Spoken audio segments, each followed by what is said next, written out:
money, the stuff that makes the world go round, how much of this stuff does it take to make you safer? I just went to the range, an old range that I used to shoot at, that I used to work at. Sold a lot of guns there, sold a lot of accessories there, and it made me think of some objections people had when they were looking to buy a gun for self-protection. Maybe their house got broken into, or stuff was going on in their neighborhood, and they want to take steps to make themselves safer and more prepared, and I applaud them for that.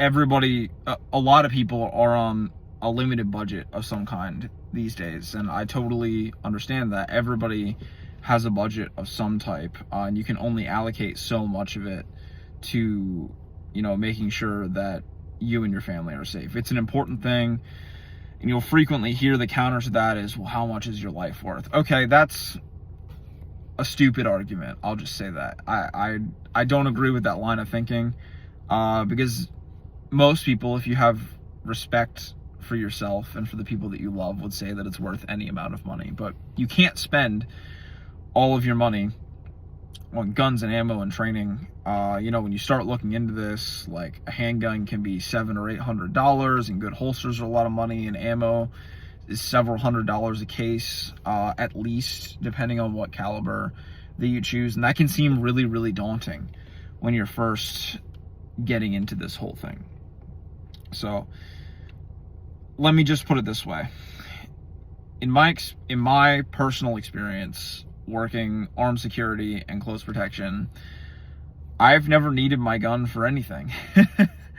I still carry one all the time. I think it's an important part of my protection plan, but 99.9% of the stuff that I do to keep clients safer and to keep myself safe when I'm out in public has to do with my awareness, my confidence in my capabilities, and having a plan.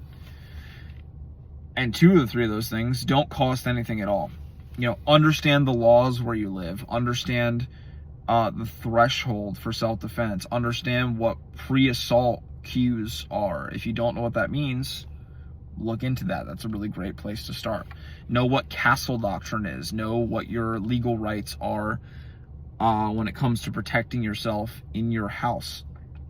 That knowledge base and that understanding of how criminals think, act, and operate, how they train, the kinds of things that they do, and the kinds of adversaries that you might be up against, that is most of the equation. The tools that you may purchase and train with will only ever just support that, okay? And I think a lot of people that are gun people, or I won't use the other term that we use for that, but they kind of miss that. They miss the plot with that. Most people that are getting into this just want to do something to keep themselves more safe. Am I saying that you're not going to have to spend any money at any point? No. I think it's wise to have quality equipment when we're talking about home protection. I think it's wise to make some upgrades to your house, your dwelling, have cameras, have appropriate door locks and attachment mechanisms, put film over your windows to make them harder to break into, all that kind of stuff. That costs money. But at a very base level, if you're just starting out, you do not and should not spend a whole bunch of money all at one time because you're scared. Get information and training as you can afford it, and make incremental improvements in your safety as you can do that. I think that's the best way to go about that and think about it. And then when you start looking into tools, pepper spray is like $10, guys. Palm, Saber, I don't care what brand you really like, what style you really like. Knives, if you're a knife person, you don't need a very expensive knife. There are knives that'll work fine for self-defense purposes with proper mindset and training for very, very little money. Guns, you don't need to go out and buy the most expensive gun that you can possibly buy. Go buy a quality used Glock, Smith & Wesson, Walther, whatever. You can find really, really good options for under 400, and sometimes, depending on the market, under $300. You know, so don't let people try to put you down for your situation and make you think that it's necessary to spend a whole bunch of money or you're not going to be safe. That kind of mentality is counter. It's gatekeeping, and it's counter to the mentality of wanting Americans to be free, in my opinion. So let me know if that was helpful.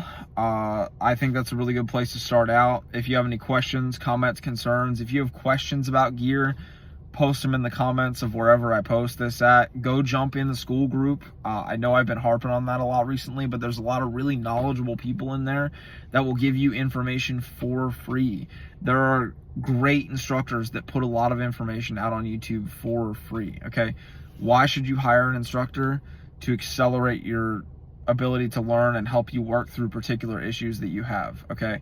That's why I exist, having a job doing that. That's why I make money doing that. But is that necessary? Absolutely not.